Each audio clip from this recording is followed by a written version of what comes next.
China's Huaxia civilization is one of the birthplaces of the world's four major civilizations. Chinese civilization is also the only civilization that has been passed down. Although they were invaded by ethnic minorities, they were all Sinicized, learned the etiquette of the Central Plains, and finally integrated into the Chinese nation. In ancient times, China was called the Central Plains Empire by vassal countries. An empire centered on the plain of the Yellow River Basin. Obtained the Central Plains to become the most orthodox emperor. Telling the history of China must start with the ancestors of the 3 sovereigns and 5 emperors. Though countries had not come into being at that time.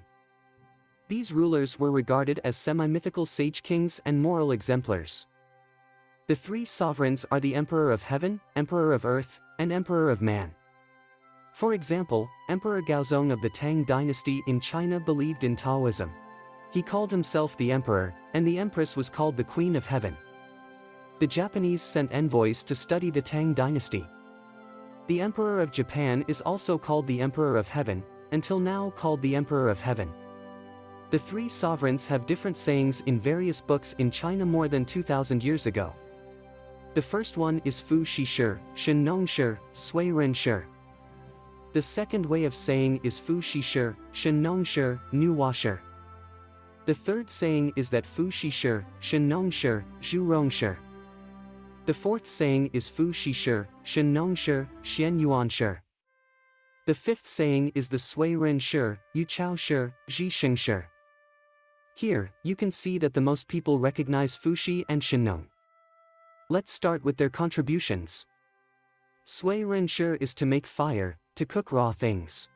Yu Chao Shi taught everyone to live in the nest, and later lived in thatched houses and wooden houses. Ji Sheng Shi taught everyone to save more wood when it is not cold in summer and use it in winter. Their contribution to mankind is very small compared with the others. So I don't quite agree with the first and fifth statements. Now we see it very straightforwardly, Fu Shi and Shen Nong are both the 3 sovereigns. Only Noah, Zhu Rong, and Xian Yuan are left. Let's talk about these 3. Sui Ren Shi taught humans to make fire.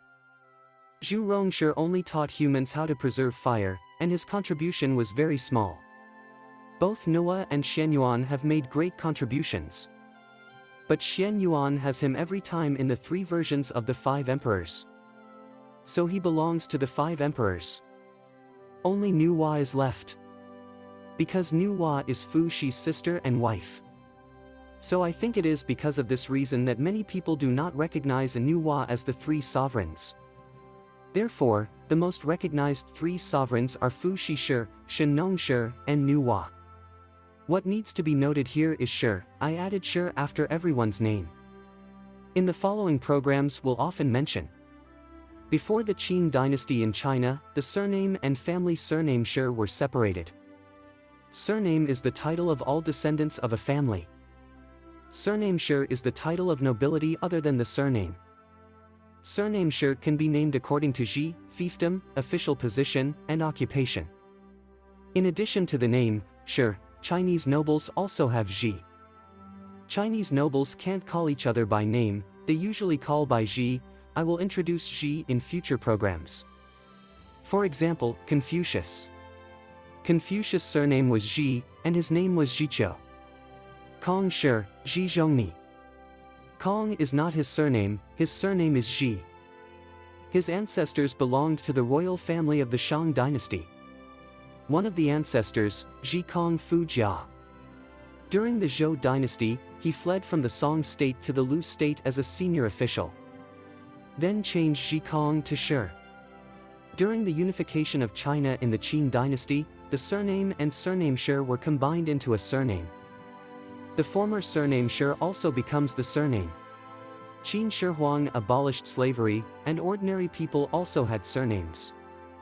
The descendants of Confucius changed Confucius' surname Shi Kong into their own surname. These contents are a brief introduction about 3 sovereigns. And some introductions that often refer to confusing content. Next time I will introduce Fu Shi, the head of the 3 sovereigns. This is my first time making a video. I will continue to learn how to edit.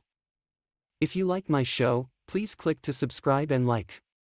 Subscription will be the motivation for my comprehensive and detailed introduction to Chinese history.